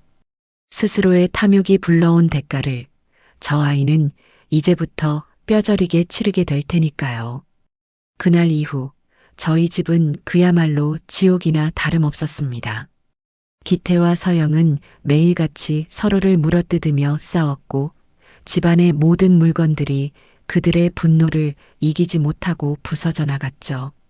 서영은 모든 것이 제 탓이라며 저를 원망했고 기태는 그런 서영의 어리석음을 저주했습니다. 저는 그저 제 오피스텔에서 그들이 스스로 파멸해가는 과정을 묵묵히 지켜볼 뿐이었어요. 내용 증명에 명시된 횡령액 10배 배상 조항은 그들의 목을 가장 강력하게 옥죄는 족쇄가 되었습니다. 서영이 횡령한 금액은 수백만 원이었지만 배상해야 할 금액은 수천만 원에 달했죠. 당장 그만한 돈이 있을 리 없는 그들은 결국 제게 와서 무릎을 꿇을 수밖에 없을 거라고 생각했습니다. 하지만 서영은 제 예상을 뛰어넘는 훨씬 더 어리석고 위험한 선택을 하고 말았습니다. 궁지에 몰린 쥐가 고양이를 물듯 그녀는 마지막 발악을 준비하고 있었던 거죠. 어느 날 최수연 변호사에게서 긴급한 연락이 왔습니다. 어르신, 지금 바로 제 사무실로 와주셔야겠습니다. 오서영 씨가 일을 저지른 것 같습니다. 최 변호사의 목소리는 그 어느 때보다 차갑고 단호했습니다. 저는 불길한 예감에 휩싸여 곧장 그녀의 사무실로 향했어요. 사무실에는 낯선 남자 한 명이 앉아 있었는데 최 변호사는 그를 경쟁 프랜차이즈 업체의 법무팀장이라고 소개했습니다. 어르신, 놀라지 말고 들으십시오. 며칠 전 이분 회사로 오서영 씨가 비밀리에 접촉을 해왔다고 합니다. 접촉이라니요? 자신이 우리 가게의 핵심 레시피와 고객 명단, 그리고 주요 원자재 공급처 리스트를 넘겨줄 테니 현금 3억 원을 달라는 제안을 했다더군요. 저는 제 귀를 의심했습니다. 횡령 사실이 발각된 것도 모자라 이제는 가게의 모든 것을 팔아넘겨 도망갈 자금을 마련하려 했다니. 인간이 어디까지 추악해질 수 있는지 저는 그 끝을 보고 있는 기분이었죠. 그래서 어떻게 됐습니까? 다행히 이 팀장님께서 저희 쪽으로 먼저 연락을 주셨습니다. 사실 제가 미리 언지를 해두었거든요. 혹시라도 저희 매장 쪽에서 이상한 제안이 오면 즉시 저에게 알려달라고요. 최 변호사의 말에 저는 감탄을 금할 수 없었습니다. 그녀는 서영이가 이런 극단적인 선택을 할 것까지 미리 내다보고 그에 대한 대비책까지 세워두었던 겁니다. 그래서 저희는 함정을 파기로 했습니다. 이 팀장님 회사에서는 오서영 씨의 제안을 받아들이는 척 접근해서 오늘 저녁 한 호텔 카페에서 만나 자료를 건네받기로 했습니다. 그리고 그 현장을 덮칠 겁니다. 어르신께서도 함께 가주셔야겠습니다. 이 모든 일의 마무리를 어르신께서 직접 하셔야 하니까요. 약속된 시간이 되자 저는 최 변호사와 함께 현장으로 향했습니다. 호텔 카페의 가장 구석진 자리에 변장을 한 최 변호사의 사무실 직원들이 미리 자리를 잡고 모든 상황을 촬영할 준비를 마친 상태였죠. 잠시 후 약속 장소에 서영이가 나타났습니다. 그녀는 잔뜩 긴장한 얼굴로 주위를 두리번거리더니 경쟁업체 직원으로 위장한 남자와 마주 앉았습니다. 두 사람은 간단한 대화를 나누는가 싶더니 이내 서영이가 가방에서 작은 USB 하나를 꺼내 남자에게 건넸습니다. 바로 그 순간이었어요. 오서영 씨, 지금 뭐 하시는 겁니까? 최 변호사가 서슬퍼런 목소리로 그들 앞에 나타났습니다. 갑작스러운 등장에 서영의 얼굴은 경악으로 물들었죠. 그녀는 황급히 USB를 다시 빼앗으려 했지만 이미 때는 늦었습니다. 이게 다 무슨... 서영은 말을 잇지 못하고 더듬거렸습니다. 최 변호사는 그녀가 건넨 USB를 높이 들어 보이며 말했죠. 이 안에 우리 회사의 1급 영업 비밀이 담겨 있는 것 본인도 잘 알고 계시겠죠? 오서영 씨는 방금 업무상 배임과 부정 경쟁 방지 및 영업비밀 보호에 관한 법률 위반이라는 아주 무거운 범죄를 저지르셨습니다. 최 변호사는 법 조항들을 하나하나 읊으며 서영을 압박했습니다. 이 두 가지 범죄는 각각 10년 이하의 징역 또는 수천만 원의 벌금에 처해질 수 있는 중범죄입니다. 횡령죄와는 비교도 안 될 만큼 무거운 처벌을 받게 되실 거란 뜻이죠. 최 변호사의 설명이 이어지는 동안 서영의 얼굴에서는 모든 핏기가 사라졌습니다. 그녀는 그제야 자신이 돌이킬 수 없는 강을 건넜다는 사실을 깨달은 듯 했어요. 그녀의 다리가 풀리며 그 자리에 털썩 주저앉고 말았습니다. 모든 오만함과 기세는 사라지고 오직 공포에 질린 한 마리의 작은 짐승만이 남아있을 뿐이었죠. 저는 그 모든 광경을 조금 떨어진 곳에서 지켜보고 있었습니다. 며느리의 처참하게 무너진 모습을 보니 통쾌함보다는 깊은 허무함이 먼저 밀려왔어요. 저는 왜 이 지경이 될 때까지 그녀를 막지 못했을까? 아니, 어쩌면 처음부터 이 모든 것은 정해진 결말이었을지도 모릅니다. 그녀의 끝없는 탐욕이 결국 그녀 자신을 집어삼키고 만 것이니까요. 이제 이 지독한 연극을 끝낼 시간만이 남아 있었습니다. 호텔 카페에서의 소동이 있고 난 다음 날, 저는 최수연 변호사의 사무실에서 아들 내외를 기다리고 있었습니다. 어젯밤 현장에서 완전히 넋이 나간 채 경찰서로 연행되듯 끌려갔던 서영이는 최 변호사가 선처를 베풀어 하룻밤 만에 집으로 돌아올 수 있었죠. 물론 그것은 자비가 아니라 더 큰 심판을 위한 준비 과정일 뿐이었습니다. 약속된 시간이 되자 회의실 문이 열리고 기태와 서영이가 들어왔습니다. 기태는 하룻밤 사이에 10년은 늙어버린 듯한 얼굴이었고 서영은 눈이 퉁퉁 부은 채 고개도 들지 못하고 있었어요. 두 사람은 어젯밤의 충격과 공포에서 한 발짝도 벗어나지 못한 모습이었죠. 두 사람 다 이쪽에 앉으시죠. 최 변호사는 얼음장처럼 차가운 목소리로 그들을 회의실 테이블에 앉혔습니다. 저 역시 아무 말 없이 그저 차가운 시선으로 두 사람을 바라볼 뿐이었어요. 회의실 안에는 무거운 침묵만이 감돌았습니다. 잠시 후 최 변호사가 노트북을 열어 회의실 벽에 설치된 대형 스크린과 연결했습니다. 오늘 이 자리는 지난 2달간 있었던 모든 일들을 정리하고 그에 따른 책임을 묻기 위해 마련되었습니다. 먼저 이 영상을 함께 보시죠. 스크린이 켜지자 익숙한 카페 계산대의 모습이 나타났습니다. 그리고 화면 속에서는 서영이가 주위를 두리번거리며 계산기에서 현금을 꺼내 자신의 주머니에 쑤셔 넣는 장면이 느린 화면으로 재생되기 시작했어요. 날짜가 바뀌며 그녀의 범행은 하루도 빠짐없이 이어졌습니다. 처음에는 주저하던 손길이 나중에는 아주 능숙하고 대담한 손놀림으로 변해가는 과정이 적나라하게 펼쳐졌죠. 서영은 차마 화면을 보지 못하고 두 손으로 얼굴을 감싸쥐었습니다. 기태는 자신의 아내가 저지른 추악한 행동을 두 눈으로 확인하며 입술을 깨물다 못해 피가 배어 나올 지경이었어요. 영상은 여기까지입니다. 총 37일간 확인된 횡령 횟수만 52회, 총액은 874만 원입니다. 최 변호사는 감정 없는 목소리로 사실을 읊었습니다. 그리고는 다음 자료를 화면에 띄웠죠. 그것은 제가 정리했던 엑셀 파일이었습니다.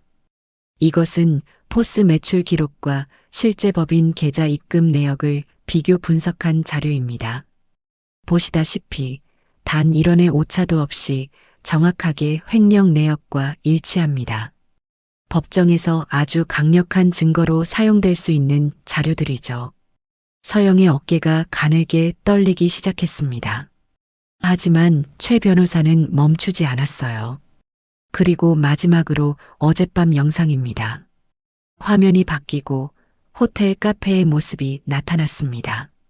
서영이가 나타나고 경쟁업체 직원과 만나고 마침내 USB를 건네는 그 결정적인 순간까지 모든 것이 고화질 영상으로 생생하게 기록되어 있었죠. 자신의 마지막 발악이 얼마나 어리석었는지를 확인하는 순간 서영은 결국 무너져 내렸습니다. 잘못했어요. 제가 다 잘못했어요. 그녀는 아이처럼 목 놓아 울기 시작했습니다. 하지만 이미 늦은 후회였죠. 최 변호사는 눈 하나 깜짝하지 않고 마지막으로 서류 뭉치 2개를 테이블 위에 올려놓았습니다. 자, 이제 오서영 씨와 이기태 씨가 선택할 시간입니다. 최 변호사는 서류 하나를 그들 앞으로 밀어주었습니다. 첫 번째 선택지는 이겁니다. 합의서입니다. 이 합의서의 주요 내용은 다음과 같습니다. 첫째, 오서영 씨는 자신의 업무상 횡령 및 배임 행위 등 모든 범죄 사실을 인정한다. 둘째, 횡령액 874만 원에 대한 배상 책임으로 향후 10년간 매달 100만 원씩을 주식회사 김성컴퍼니에 지급한다. 셋째, 이기태 씨는 아내의 채무에 대해 연대 보증인으로서의 책임을 진다. 여기까지는 예상 가능한 내용이었을 겁니다. 하지만 최 변호사는 이내 가장 중요한 마지막 조항을 읊었습니다. 그 목소리는 회의실의 모든 공기를 얼려버릴 만큼 차갑고 단호했죠. 그리고 마지막 넷째. 오서영 씨와 이기태 씨는 향후 김 선자님의 모든 재산에 대한 권리를 주장하지 않으며 여기에는 유산 상속에 대한 권리까지 포함하여 그 모든 것을 완전하고도 번복 불가능하게 포기한다. 상속 포기라는 말이 나오는 순간 기태의 고개가 번쩍 들렸습니다. 그의 눈동자가 심하게 흔들렸죠. 아내의 잘못은 잘못이고 어머니의 재산을 물려받는 것은 아들로서 당연한 권리라고 생각했을 겁니다.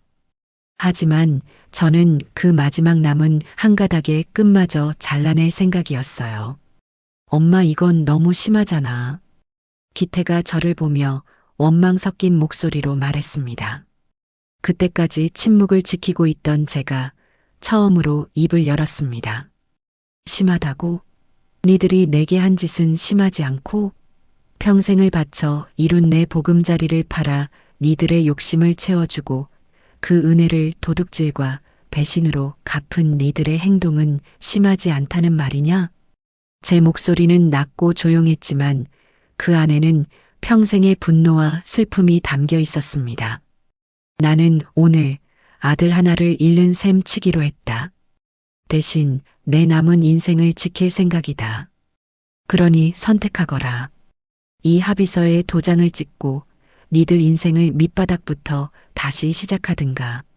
저는 턱짓으로 최 변호사 옆에 놓인 또 다른 서류 뭉치를 가리켰습니다. 최 변호사는 기다렸다는 듯 그 서류를 테이블 중앙에 탁 소리가 나게 내려놓았죠. 그 표지에는 형사 고소장이라는 세 글자가 선명하게 박혀 있었습니다. 아니면 저 고소장을 받고 두 사람 모두 법의 심판을 받든가. 최 변호사가 차갑게 말을 이었습니다. 두 번째 선택지는 이 고소장을 경찰서에 제출하는 겁니다. 고소장에는 지금까지 저희가 수집한 모든 증거 자료들이 첨부되어 있습니다. 이 정도 증거라면 오서영 씨는 업무상 횡령, 배임, 영업비밀보호법 위반으로 최소 징역 5년 이상을 선고받게 될 겁니다. 남편인 이기태 씨 역시 범행을 방조한 혐의에서 자유로울 수 없겠죠.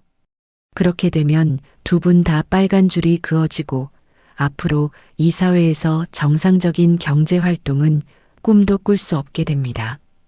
그것은 선택을 가장한 최후 통첩이었습니다. 서영은 울음을 그치고 멍한 표정으로 합의서와 고소장을 번갈아 쳐다보았어요. 그녀의 머릿속에서는 지금 이 순간에도 저울질이 계속되고 있겠죠. 감옥에 가서 모든 것을 잃느냐, 아니면 모든 것을 포기하고 자유를 얻느냐. 싫어. 이건 다 함정이야. 당신들이 처음부터 나를 속인 거잖아. 내가 왜 모든 걸 포기해야 해. 저 가게도 저 돈도 원래는 다 우리 거였단 말이야. 서영이 마지막 발악처럼 소리쳤습니다. 하지만 그녀의 외침은 그 누구의 마음도 움직이지 못했죠. 기태는 이미 모든 것을 체념한 듯 깊은 한숨을 내쉬며 자리에서 일어났습니다. 그리고는 묵묵히 합의서가 놓인 곳으로 걸어가 제 앞에 섰습니다. 어머니, 제가 다 잘못했습니다. 기태는 제 앞에 무릎을 꿇었습니다. 그리고는 눈물을 뚝뚝 흘리며 말했죠. 제가 어리석었습니다. 제가 못난 아들이었습니다. 아내의 잘못을 바로잡지 못하고 어머니의 마음에 못을 박았습니다. 그러니 모든 벌은 제가 받겠습니다. 제 아내는 서영이는 제발 한 번만 용서해 주십시오. 제가 평생 어머니께 속죄하며 살겠습니다. 아들의 뒤늦은 후회와 눈물에 제 마음도 잠시 흔들렸습니다. 하지만 저는 고개를 저었어요. 지금 여기서 마음이 약해지면 이 지긋지긋한 악연은 평생 끝나지 않을 거라는 걸 알았기 때문입니다. 일어나거라. 네가 지금 해야 할 일은 내게 용서를 비는 게 아니다. 네가 선택한 인생에 대해 책임을 지는 일이다. 저는 싸늘하게 말하며 턱으로 합의서를 가리켰습니다. 기태는 한참 동안 저를 바라보다가 이내 모든 것을 포기한 듯 자리로 돌아갔습니다. 그리고 떨리는 손으로 펜을 집어들었죠. 서명란에 자신의 이름을 한자 한자 힘겹게 적어 내려가는 아들의 모습을 저는 차마 똑바로 쳐다볼 수가 없었습니다. 기태가 도장을 찍자 이제 남은 것은 서영뿐이었습니다. 그녀는 여전히 현실을 부정하며 고개를 젓고 있었죠. 최 변호사는 그런 그녀에게 다가가 나지막이 말했습니다. 오서영 씨, 5분 드리겠습니다. 5분 뒤에도 도장을 찍지 않으시면 저는 이 고소장을 들고 바로 서초경찰서로 갈 겁니다. 그 말은 서영에게 내려진 사형 선고나 다름없었습니다. 5분이라는 시간 동안 서영의 얼굴 위로 수만 가지 감정이 스쳐 지나갔습니다. 분노, 억울함, 후회, 그리고 마지막에는 처절한 공포. 결국 그녀는 완전히 무너졌습니다. 떨리는 손으로 펜을 받아든 서영은 자신의 모든 것을 포기한다는 그 잔인한 문서 위에 눈물로 얼룩진 서명을 남겼습니다. 그렇게 길고 길었던 심판의 날은 저의 완전한 승리로 막을 내렸습니다. 합의서에 도장을 찍고 변호사 사무실을 나서는 아들 내외의 뒷모습은 마치 모든 것을 잃고 전쟁터에서 돌아온 패잔병 같았습니다. 그들이 가졌던 모든 오만함과 허영심은 산산조각 났고 이제 그들에게 남은 것은 가난이라는 냉혹한 현실과 서로에 대한 지긋지긋한 원망뿐이었죠. 저는 그들에게 일주일의 시간을 주었습니다. 가게 일의 인수인계를 마치고 그들이 살던 오피스텔을 정리해서 나갈 시간을 준 것이죠. 그 일주일 동안 저는 가게에 새로운 전문 경영인을 채용하는 절차를 밟았습니다. 다행히 최 변호사가 유능한 헤드헌터를 연결해 주어 열정과 실력을 겸비한 젊은 점장을 구할 수 있었어요. 약속한 일주일이 되던 날 저는 그들의 오피스텔을 찾아갔습니다. 문을 열자마자 저를 맞이한 것은 쓰레기장처럼 변해버린 집안의 풍경과 서로를 향한 날선 고성이었죠. 이게 다 너 때문이야. 네가 그때 그깟 돈에 눈이 멀지 않았어도 우리가 이 꼴은 안 났어. 뭐? 나 때문이라고? 웃기지 마. 당신이 남편으로서 조금이라도 줏대가 있었어 봐. 마마보이처럼 당신 엄마 치마폭에 쌓여서 빌빌거리지 않았으면 내가 이런 극단적인 선택까지 했겠냐고. 두 사람은 저를 발견하고도 싸움을 멈추지 않았습니다. 그들에게 저는 더 이상 어렵고 무서운 시어머니가 아니라 자신들의 인생을 망쳐버린 원수일 뿐이었으니까요. 저는 그들의 유치한 싸움을 잠시 지켜보다가 차갑게 입을 열었습니다. 다 싸웠으면 짐이나 챙겨서 나가거라. 이 집 계약 오늘부로 끝났으니. 제 말에 두 사람은 잠시 싸움을 멈추고 저를 노려보았습니다. 서영이가 악에 받친 목소리로 소리쳤죠. 나가요. 나가면 되잖아요. 아주 속이 시원하시겠어요. 어머님? 꼴 좋다 하시면서 춤이라도 추시죠. 그래, 속이 시원하다마다. 평생 내 등에 빨대를 꽂고 살려던 거머리 2마리를 떼어냈는데 어찌 속이 시원하지 않겠니? 저는 더 이상 그들에게 좋은 시어머니, 착한 엄마인 척 연기하지 않았습니다. 제 말에 서영은 분을 이기지 못해 씩씩거렸지만 더 이상 대들지는 못했죠. 결국 그들은 얼마 되지도 않는 자신들의 짐을 챙겨 아무 말 없이 집을 나섰습니다. 저는 그들이 어디로 가는지, 앞으로 어떻게 살 것인지 묻지 않았어요. 그들이 제게 상속 포기 각서를 쓴 순간 우리는 법적으로나 감정적으로나 완벽한 남이 되었으니까요. 그들이 떠나고 난 뒤 저에게는 놀라운 변화가 찾아왔습니다. 무엇보다 제 이름을 딴 김성 컴퍼니와 디저트 카페가 엄청난 성공을 거두기 시작했어요. 새로운 젊은 점장은 제가 생각했던 것 이상으로 유능했습니다. 그는 최신 유행에 맞춰 새로운 메뉴를 개발하고 SNS를 활용한 공격적인 마케팅으로 젊은 손님들을 끌어모았죠. 횡령으로 얼룩졌던 가게의 이미지는 정직하고 실력 있는 젊은 사장이 운영하는 착한 가게로 탈바꿈했습니다. 저는 이제 더 이상 뒤에서 지켜보기만 하는 투자자가 아니었어요. 매일 아침 가게에 출근 도장을 찍으며 젊은 점장과 머리를 맞대고 가게의 미래를 고민했습니다. 평생 주부로만 살아왔던 제가 회사의 재무제표를 들여다보고 마케팅 전략을 짜고 직원들을 관리하는 진짜 대표이사가 된 것이죠. 처음에는 모든 것이 낯설고 어려웠지만 하루하루 새로운 것을 배워나가는 재미가 쏠쏠했습니다. 저도 몰랐던 제 안의 가능성을 발견하는 기분이었달까요? 가게는 날이 갈수록 번창했습니다. 방송국의 맛집 프로그램에 소개되면서 전국적인 유명세를 타게 되었고 손님들은 가게 앞에 길게 줄을 서서 몇 시간씩 기다려야만 디저트를 맛볼 수 있었죠. 법인 통장에는 제가 평생 만져보지 못했던 큰돈이 쌓이기 시작했습니다.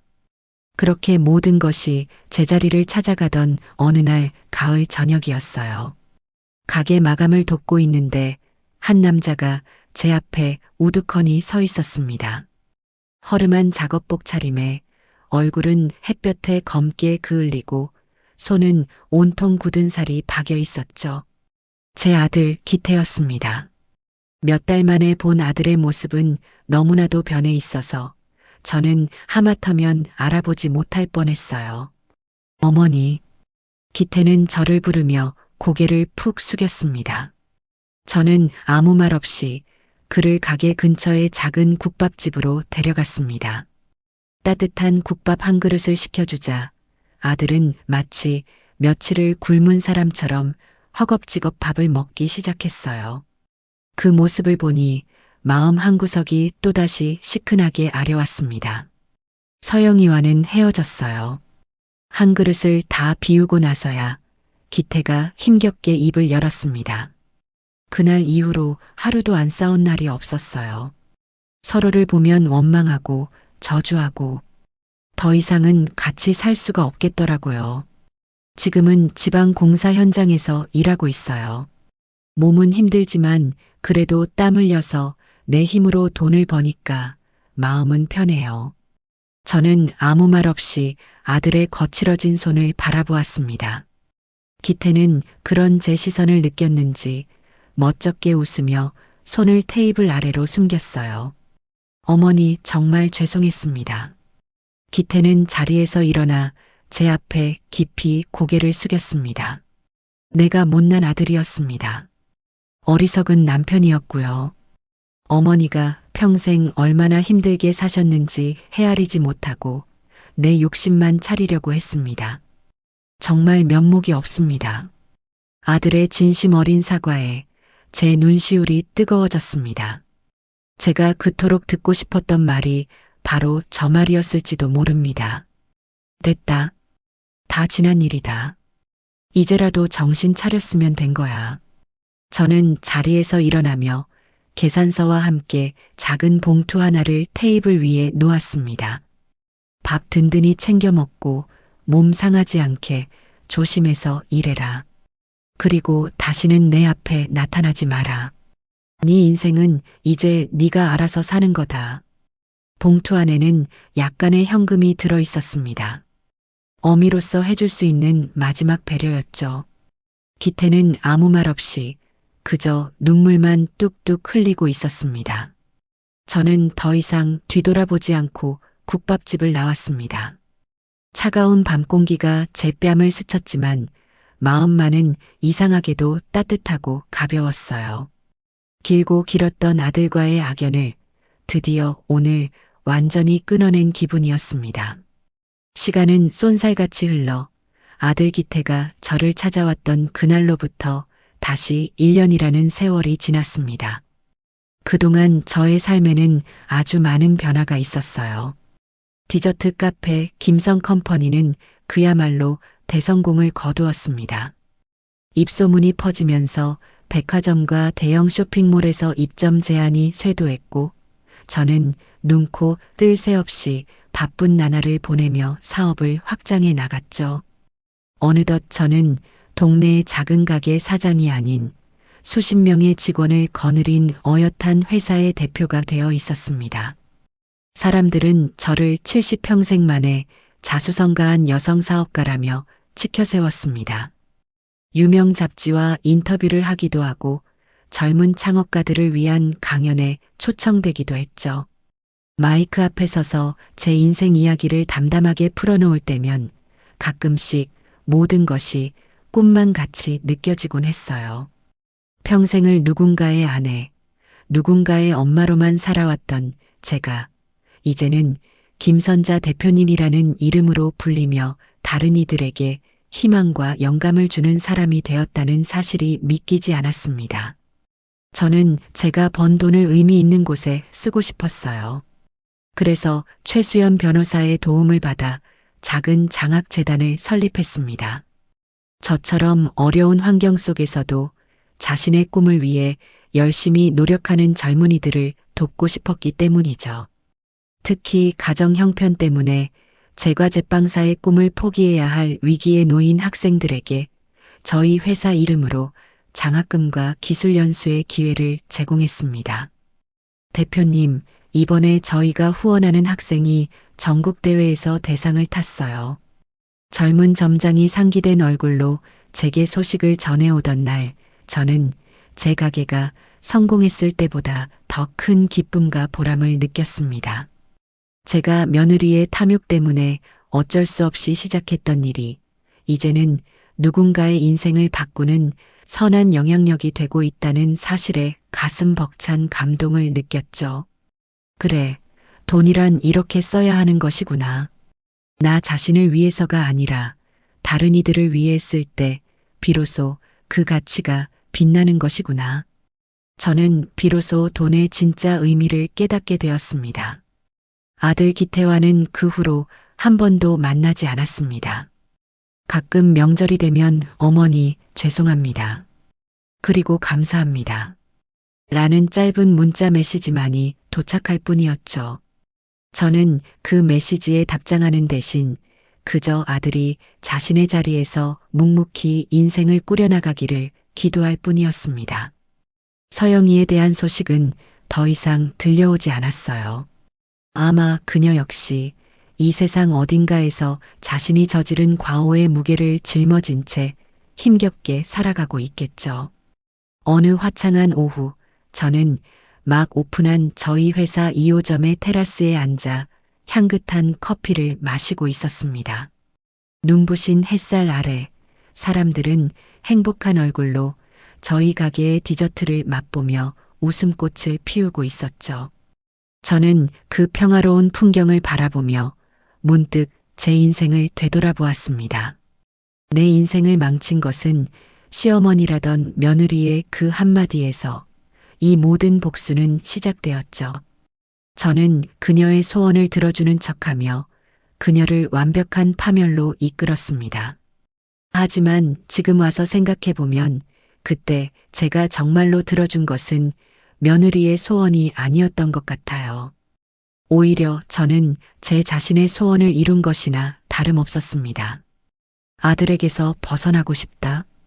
지긋지긋한 엄마와 시어머니라는 역할에서 벗어나 오롯이나 김선자의 이름으로 살고 싶다.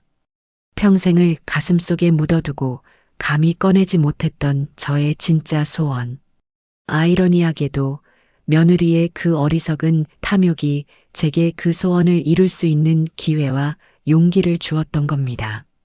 그녀는 제 집을 빼앗아 자신의 욕망을 채우려 했지만 오히려 저는 그 집을 버림으로써 세상이라는 더 큰 집을 얻게 되었으니까요.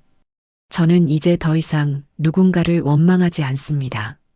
제게 상처를 주었던 아들과 며느리마저도 이제는 희미한 기억 속의 인물일 뿐이죠. 그들은 제게서 많은 것을 빼앗아 갔지만 동시에 제게 진짜 나로 살아갈 수 있는 자유를 주었습니다. 어쩌면 이것이 세상의 이치일지도 모릅니다. 모든 것을 잃었다고 생각하는 순간 비로소 새로운 것을 얻게 되는 것.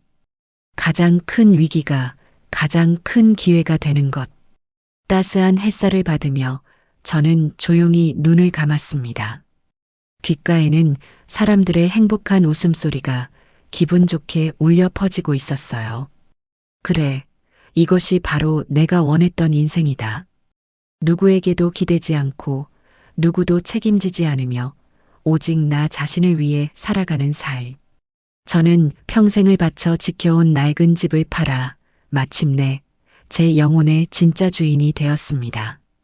이보다 더 완벽한 소원 성취가 이 세상에 또 있을까요? 저는 제 인생의 그 어떤 때보다도 지금 이 순간이 가장